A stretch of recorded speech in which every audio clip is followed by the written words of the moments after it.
Lleoliadau iechyd a gofal cymdeithasol. Mae lleoliadau gwaith yn ffordd wych o gael gwell dealltwriaeth o'r sector iechyd a gofal cymdeithasol, a gallent rhoi profiad gwerthfawr i chi wrth wneud cais am swydd neu gymwysterau a chyrsiau yn y dyfodol.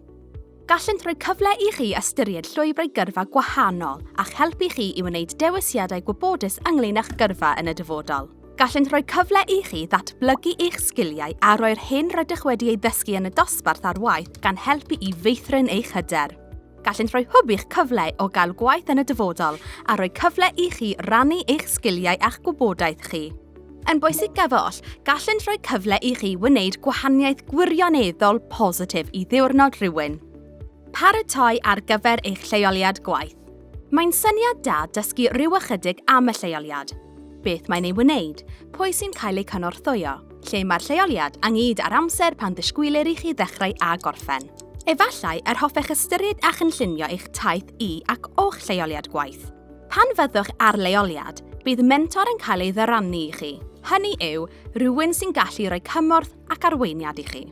Gall fod yn syniad da ffonio a siarad gyda'ch mentor ychydig o ddyddiau cyn eich lleoliad, gan y byddent yn gallu ateb unrhyw gwestiynau sydd gennych.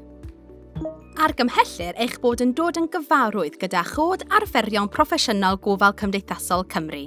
Mae'r cod yn chwarae rhan allweddol o ran cynyddu ymwybyddiaeth o'r safonau ymddygiad ac arferion a ddisgwylir gan y proffesiwn. Bydd gwybod am y cod yn eich helpu yn ystod eich lleoliad, ond bydd hefyd yn helpu pan fyddwch yn gwneud cais am swydd yn y dyfodol.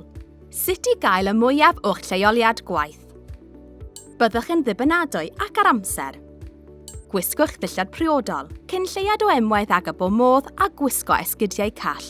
Dilynwch y reolau a'r canllawiau iechyd a diogelwch. Sicrhewch eich bod yn gyfarwydd gyda'r polisi amddiffyn. Bydd hwn yn ei gwneud yn glir beth mae eich lleoliad yn ei wneud i gadw'r bobl y mae'n cynorthwyo yn ddiogel rhag camdriniaeth ac esgeilustra.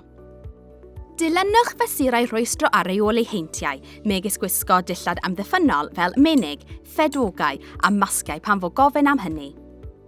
Parchwch wybodaeth gyfrinachol. Peidiwch a rannu hyn gydag unrhyw un y tu allan i'r lleoliad nac ar y cyfryngau cymdeithasol. Peidiwch a phoeni.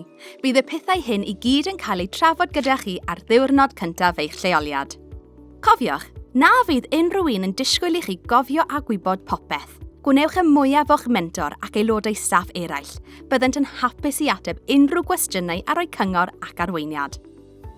Os oes gennych unrhyw broblem gyda'ch lleoliad, yna siaradwch gyda'ch mentor neu rhywun yn eich ysgol, coleg neu lle rydych yn cael eich hyfforddiant. Byddent yn gallu helpu i ddatrys unrhyw broblemau. Os na allwch fynychu'r lleoliad am unrhyw reswm, gwnewch yn siŵr eich bod yn gadael eich mentor neu reolwr y lleoliad wybod. Mae lleoliad gwaith wirioneddol yn gyfle gwych, felly gwnewch y mwyaf ohono. Byddwch yn cyfarfod pobl hynod. Cofiwch bod cymryd yr amser i siarad gyda a gwrando ar bobl yn aml yn gallu gwneud gwahaniaeth mawr i'w diwrnod.